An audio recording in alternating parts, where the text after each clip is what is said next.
Hello అండి. I am doctor Priya Yalla, consultant at APN pain management. So, ఈరోజు మనం మాట్లాడేది షోల్డర్ పెయిన్ ఎందుకు వస్తుంది అని.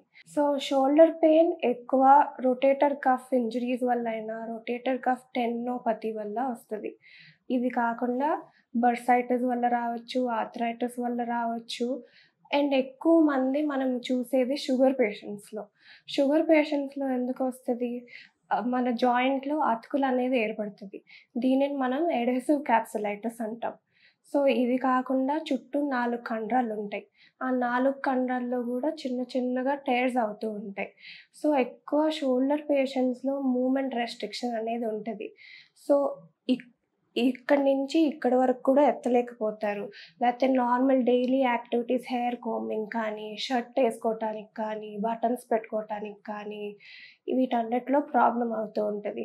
స్నానం చేసేటప్పుడు మగ్గెత్తటానికి వీటన్నిటికి ప్రాబ్లమ్ అవుతది. ఇది కాక యంగ్ పీపుల్‌లో ఎక్కువ మంది మనం ఎవరిలో చూస్తాం, క్రికెట్ ఆడేవాళ్ళు, షటిల్ ఆడేవాళ్ళు, బ్యాడ్మింటన్ ఆడేవాళ్ళు ఎక్కువ ఈ బ్యాక్ మూవ్‌మెంట్ షోల్డర్‌కనేది ఎక్కువుంటది. దానివల్ల ఇంజరీస్ వాళ్ళు ఎక్కువ ప్రోన్ అవుతారు. ఎగ్జాంపుల్ మన క్రికెటర్స్ తీసుకుందామండి. ఇప్పుడు 'సచిన్ టెండూల్కరే' ఇంతకుముందు ఆస్ట్రేలియా ఎళ్లి పీఆర్‌పీ తీసుకున్నారు. ఎందుకు? ఈ షోల్డర్ ఇంజురీ, రొటేటర్ కఫ్ టెండినోపతీస్ వల్ల. మనం క్లినిక్‌లో ఆల్మోస్ట్ రోజుకి 10, 15 మంది పేషెంట్స్‌ని చూస్తూ ఉంటాం. ఎవ్రీడే యంగ్‌స్టర్స్ నుంచి మిడిల్ ఏజ్ వరకు వస్తూనే ఉంటారు. కొంతమంది స్పోర్ట్స్ ఇంజరీస్ వల్ల వస్తున్నారు. కొంతమంది డయాబెటిక్ ఫ్రోజెన్ షోల్డర్ వల్ల వస్తున్నారు. ఇంకో రీజన్ నార్మల్ పీపుల్‌లో వచ్చేది ఎక్కువ హెవీ వెయిట్స్ లిఫ్ట్ చేస్తున్న వాళ్ళు, లేకపోతే తెలియక ఒక సైడ్ ఎక్కువ పడుకుంటున్న వాళ్ళలో గూడా ఇది వచ్చే అవకాశాలుంటాయి. సో, దీనికి మనం చేసే ట్రీట్మెంట్ ఏంటంటే, పీఆర్‌పీ అనేది చేస్తామండి. మనం ట్రీట్మెంట్ డిసైడ్ చేసే ముందు అల్ట్రాసౌండ్ స్కాన్‌లో చూస్తాం. అది గూడా మోషన్ అల్ట్రాసౌండ్‌లో చూస్తాం. సో, మీ హ్యాండ్ మూవ్‌మెంట్ బట్టి ఈచ్ మజిల్ ఎంత మూవ్ అవుతుంది, ఎక్కడ టేర్ ఉంది, హ్యాండ్ పొజిషన్ ఏ పొజిషన్‌లో ఎక్కువ టేర్ ఉంది, ప్లస్ ఫిజికల్ ఎగ్జామినేషన్‌లో మీరెలా ఉన్నారు, దాన్ని బట్టి మనం డయాగ్నోస్ చేసి నెక్స్ట్ ట్రీట్మెంట్ డిసైడ్ చేస్తాం. సో, దీంట్లో గూడా మన పీఆర్‌పీ ఎలా వర్క్ అవుతది, ఫాస్టర్ హీలింగ్ అండ్ ప్లస్ దీంతో మనం ఫిజియోథెరపీ గూడా అడిటివ్‌గా యాడ్ చేస్తాం. So, it's a systematic process of healing. మన దగ్గర ట్రీట్మెంట్ ఎలా ఉంటదంటే అండి, ఫస్ట్ మీరు వచ్చినాక మనం ఎగ్జామిన్ చేస్తాం. ఫస్ట్ ఎందుకు వచ్చింది? మీకు ఇంతకుముందు ఏమైనా స్ట్రెయిన్ చేసే యాక్టివిటీ చేశారా? ఎక్కువ బరువు ఎత్తారా? లేతే ఏమైనా ఆడారా? లేతే థైరాయిడ్ ఉందా? షుగర్ ఉందా? అన్నీ ఎగ్జామిన్ చేస్తాం. తర్వాత ఫిజికల్ ఎగ్జామినేషన్ ఉంటది. ఎంత రేంజ్ వరకు మీరు లేపగలుగుతారు చెయ్యిని? తర్వాత ఏ మూవ్‌మెంట్‌లో ఎక్కువ పెయిన్ ఉంటది? ఇవన్నీ ఎగ్జామిన్ చేసి తర్వాత మనం అల్ట్రాసౌండ్ అనేది చేస్తామండి. అల్ట్రాసౌండ్‌లో మీకు లోపల నీరుందా? మజిల్‌లో టేర్ ఉందా?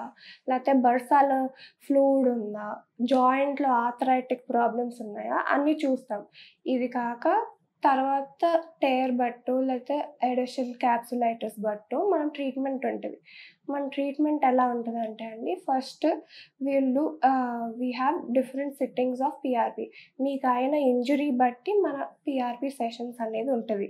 సో, పీఆర్‌పీ గూడా మనకి ఎలా హీలింగ్‌కి హెల్ప్ చేస్తదంటే, పీఆర్‌పీ అంటే ఏంటి? First platelet rich plasma. Platelet rich ప్లాస్మాలో మనకి గ్రోత్ ఫ్యాక్టర్స్ ఉంటాయి. అవి మన హీలింగ్‌కి ఫాస్టర్ హెల్పింగ్‌కి హెల్ప్ చేస్తది. సో, లెట్స్ సే ఎగ్జాంపుల్ మీ చేతి మీద చిన్న కట్ అయిందనుకోండి, 1 వీక్‌లో మానుతది. అదెలా? మీ blood supply is good. So, బ్లడ్‌లోని గ్రోత్ ఫ్యాక్టర్స్ వచ్చి ఆ హీలింగ్‌కి హెల్ప్ చేస్తది. అది కూడా గ్రోత్ ఫ్యాక్టర్స్ అనేది ఒకటే కాదండి. మల్టిపుల్ గ్రోత్ ఫ్యాక్టర్స్ ఉంటాయి. సో, ఇదే మన జాయింట్స్‌కి రీచ్ అవ్వటానికి కొంచెం స్లో ప్రాసెస్ ఉంటది. సో, దానిని ఫాస్ట్ హీలింగ్ ప్రాసెస్ చేయటానికి మనం పీఆర్‌పీ అనేది వాడతాం. సో, దీంతో పాటు మనం ఫిజియోథెరపీ గూడా ఉంటది. ట్రీట్మెంట్ ఎంత ఇంపార్టెంటో ఫిజియోథెరపీ గూడా అంతే ఇంపార్టెంట్. అలా అని డైరెక్ట్ ఫిజియోథెరపీయే చేసుకుంటాం, నాకు ట్రీట్మెంట్ అక్కర్లేదు అంటే ఉన్న ఇంజురీని ఎక్కువ చేసుకుంటున్నట్టు.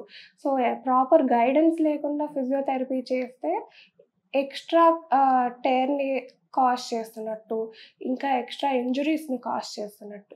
సో, సిస్టమాటిక్ ప్రాసెస్‌లో విత్ ట్రీట్మెంట్ ఫిజియోథెరపీ ఎంత ఇంపార్టెంటో ట్రీట్మెంట్ కూడా అంతే important.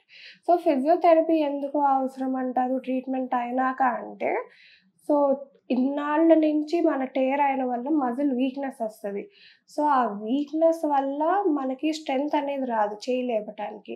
So, after healing also మనకి స్ట్రెంత్ కూడా ఇంపార్టెంటే. సో, ఆ మజిల్ బిల్డ్ చేయటం కోసమే physiotherapy. Physiotherapy is also important. దీంతో పాటు డయాబెటిక్స్‌కి మనం డైట్ కూడా చెప్తాం. How to follow a diet. Because sugar కంట్రోల్‌లో ఉంటే మన ఈ ప్రాబ్లమ్స్ కంట్రోల్ ఉంటాయి. షుగర్ ఎవరికి ఎప్పుడు ఎలా ఎఫెక్ట్ అవుతదో మనకు తెలీదు.